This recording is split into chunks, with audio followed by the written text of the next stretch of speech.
All right. So welcome everyone. We are chatting about our new Avocado Menu Security feature today for our user group. So our agenda, we're going to talk about the new security feature. We're going to talk about some portal security enhancements that we've implemented, as well as some avocado security that we will be implementing from our end. So what we wanted to talk about was our new menu security feature. So previously we had the option to have the levels assigned for permissions where certain buttons were preset for level 1 and level 2 of what people could access. We've now implemented what we call custom metadata, but basically what that's doing is giving you the option to customize what buttons are accessible for which profile or which permission set. So you do have two options. You do have the option to either hide the buttons completely, or you do have the option to disable the buttons, which grays them out. Those are controlled by two custom settings via the Avocado Custom Settings app. We do recommend that you start with disable when you roll this out. The reason being, if you hover over the button, it will give you the custom metadata code that you would need to add to that profile or permission set. This just helps if you miss one. It's easier to know exactly which one you're going in and trying to add than trying to hover over a button that's not there. Once your team's comfortable, though, you're more than welcome to move towards hiding those buttons entirely. We do foresee a follow-up task to kind of make this look a little nicer, but for right now, the buttons just disappear if you have it set to hide. We've also introduced additional levels. So on top of the homepage of the Avocado menu, we're starting to expand further down into subsections of the menu. So one of them being really heavily with the orders and payments side of things.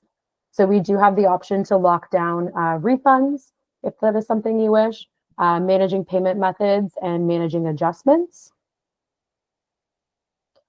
Additionally, working towards more functionality for the programs and camps section.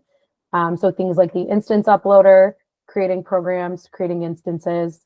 We have another task upcoming to continue to expand this to things like editing instances, editing the schedules, as well as additional functionality in that area. So if you do choose to set this up, we obviously can work with you to get this all implemented. That's something you can reach out to your account managers for. But our high-level recommendations of things to consider are considering locking down finance-related processes.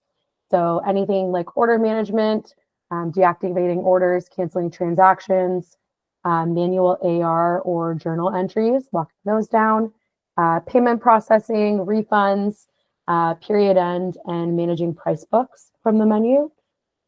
Additionally, any bulk processes are something else you'd like to consider.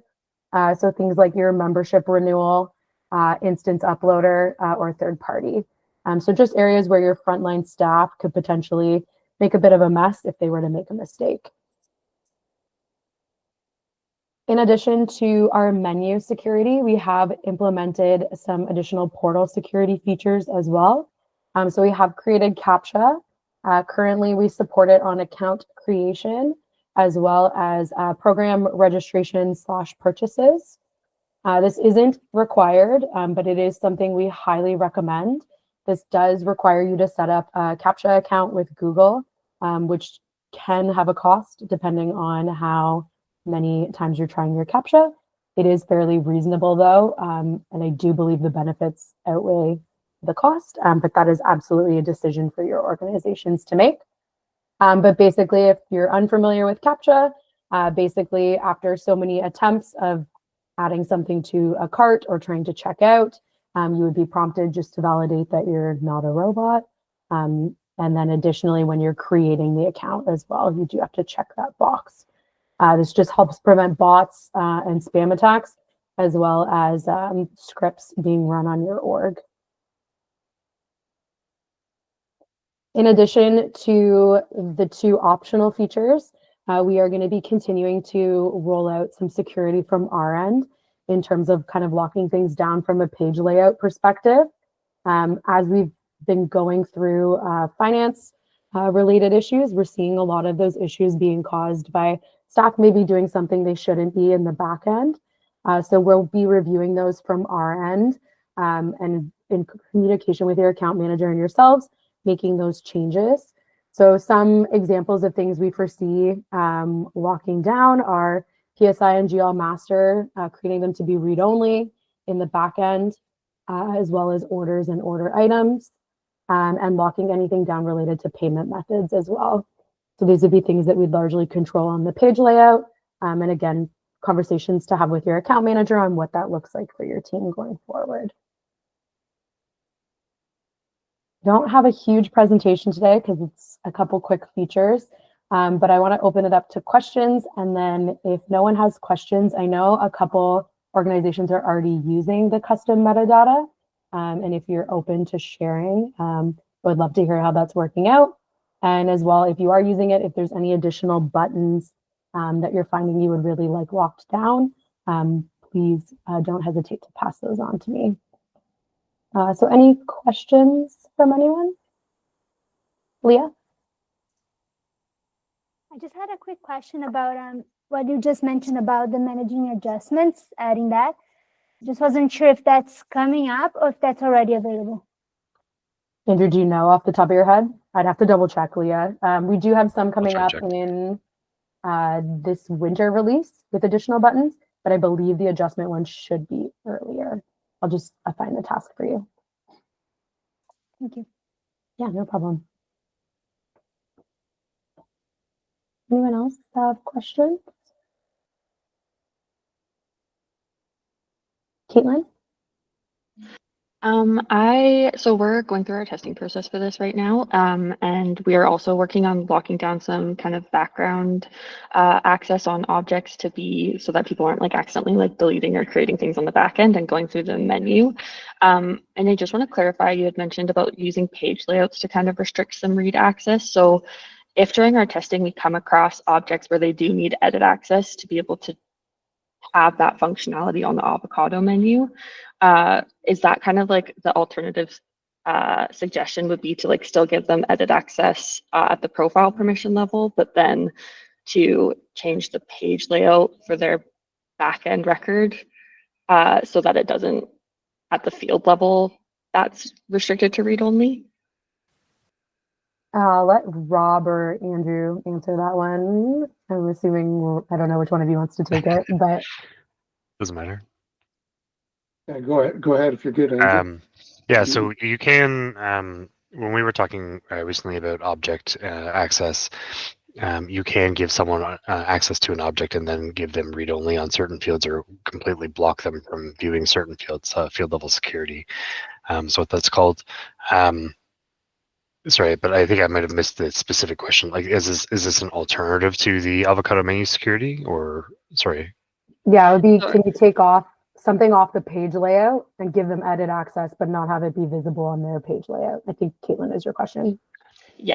Yeah, so you can, there are some circumstances where Salesforce will not let you perform an action if you don't have access to it via the page layout as well. So there is some amount of testing involved in that, but yes. Okay, editing things in a list view is an example of when that is a problem. Okay, perfect. Thank you so much, Andrew. Yep. Awesome. Anyone else have questions?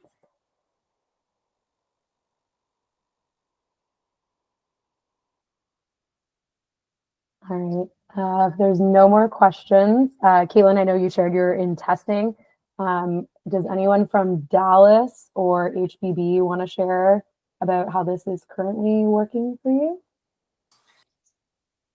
In Dallas, we're already using this functionality, and I mean, we find it good to be able to restrict some staff to access some of the icons on the Avocado menu. The downside is that it is a little complicated to get that restriction put in the first place. But it could be us that we're not super users yet. So, you know, it's on me. It takes me a long time to figure out which screen to close off for who. And that is the only part that I'm finding it a little hard, but the functionality itself is working. Go ahead, Andrew. Maybe I can just kind of run through it at a very high level quickly. Rachel mentioned custom metadata. That's Salesforce like core functionality that we're just utilizing for this. So we have code that looks at custom metadata to determine whether or not someone should be granted access or not. The actual handling of like who gets what is done when you tie a custom metadata to a custom permission and then assign a custom permission to a profile or a permission set. So I do understand that it is not as like user-friendly as some other aspects of Avocado or Salesforce. But the idea is roughly that you define whether or not access is granted, and then you hand it who gets that with two different things. So defining access and then handing it out. For me personally, once I had my head around it, it makes complete sense, but it's not as user-friendly, I understand from what Ella was saying. It is something too. I know Dallas is kind of an exception because you all went live with this. But for our current users, similar process to what we did with Dallas, we do have a spreadsheet that we can provide that lays out all the permissions, as well as kind of lets you set up which users should have what settings, I guess. And then we can work with you for the initial upload. And then ideally you'd be managing it as you kind of move forward. That's probably the best case. Again, it really just depends on how comfortable you are. It's very similar to like the flows. If you're a little newer to Salesforce, newer to Avocado, we'll definitely help wherever we can. If you're a little more advanced and you want to take this on your own, it's absolutely something you can go ahead and test. Again, either way, we're here to support with whatever that process looks like for your organizations.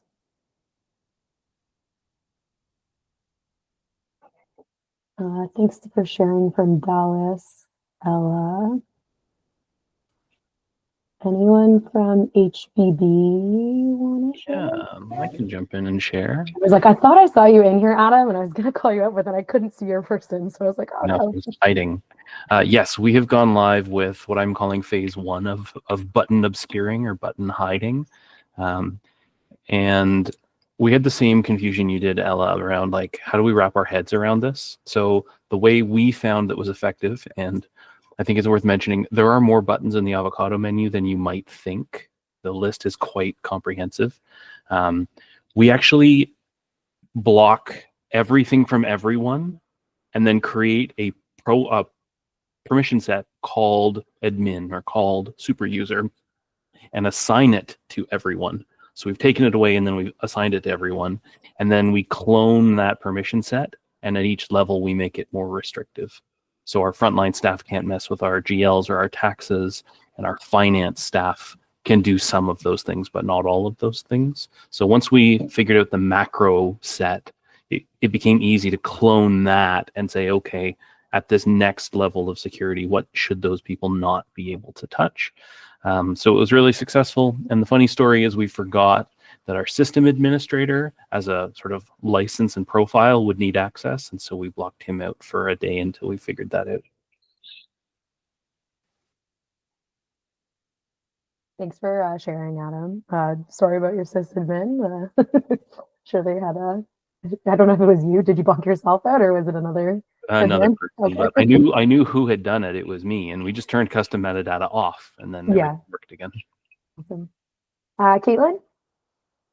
Ironically, I did the exact same thing tonight. I did it on a Friday evening, and then I think I was off the Monday. So I believe Texter got a call from Mike being like, why can't I see any buttons in the sandbox?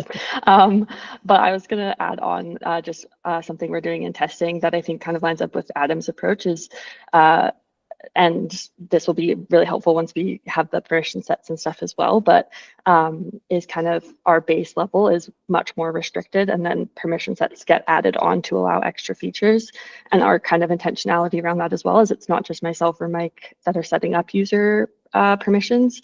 So if on the off chance somebody accidentally forgets to add a permission set or something like that, it doesn't all of a sudden give somebody like full access to everything, and then they're training for the first time with like all these extra buttons just to have them taken away. It's a lot easier to, I think, add those permissions.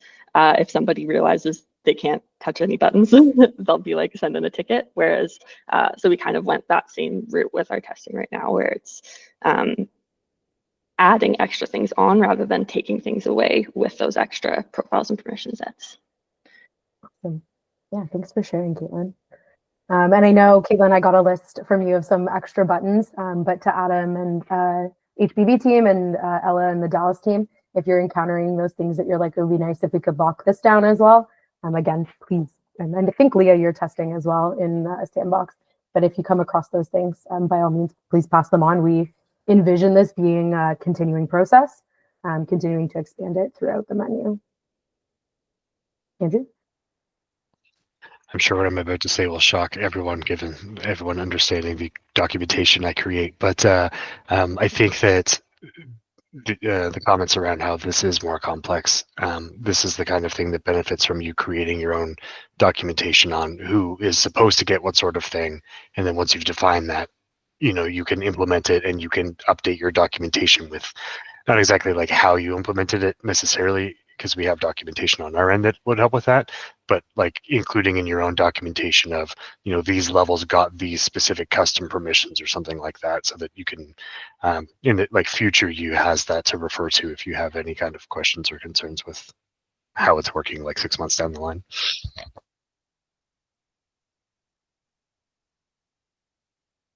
Caitlin? So sorry, everybody's giving me so many stats, but I was just going to say we also did start with, Sarah had sent us the spreadsheet that I think Rachel you've been talking about. And for anyone who's like just starting this, I'd highly, highly recommend using that spreadsheet. I added notes and stuff if I came across a feature name where it did something different than I was expecting or had an extra area. And so it's just been so helpful for referencing back to. So yes, highly recommend using that spreadsheet.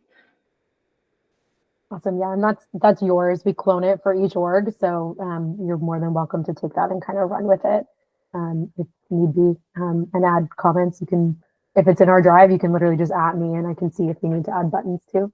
But yeah, anyone else have any comments, questions, concerns?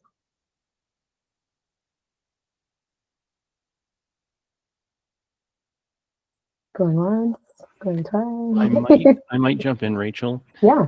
And just, it's a little off topic for this conversation, but it was helpful for us. This project was low hanging fruit for us. It was really easy. And I think one of the things that made it easy is that more than a year and a half ago, maybe 2 years ago, we had already done what Andrew had suggested and thought about people's access from the profile level. So we have multiple different profiles that allow us to do things like IP restrict people. So some people can only log in from our networks on our devices, do hours restrictions for people. And because those profiles already exist and are defined as to your role means you're in this profile, it became easy to group the profiles together under these new permissions for metadata. Awesome. Yeah, good point too. Like there, obviously we're talking about our security, but in addition, there is a lot of like native Salesforce functionality that does let you do IP address, hours, those kind of features as well. If you've already had that thought and planned out, then yeah, I guess I could see it being pretty easy to just dish out permissions per level. Leah? I had a question following up on what Adam shared. Just we also have a lot of customization done with permission settings with the profiles. What if when I'm setting up the Avocado security, I accidentally do conflicting information? So I provide access in one, but then I don't allow in Avocado. Or if I'm forbidding with the Avocado, if I'm removing access with the Avocado security, but then I'm giving access with my profile, which one would prevail there? Do you want me to explain that? Yeah, go ahead. When you enable the functionality, you have no access by default. You can then grant access, and then you can explicitly deny it again. So you could have a permission set that was something like emergency deny, that you would only, apply if there was, someone made a mistake or something like that. But otherwise, you don't have any access when you enable the feature, and then you grant access. That's the assumption. There is allow and deny at the custom metadata level, and nothing, denied, allow, explicitly denied again. So explicitly denying is the highest or most powerful, if you want to think about it like that. That makes sense? I think I wrote that in the documentation too. But if it's not, you can yell at me and I'll put it there.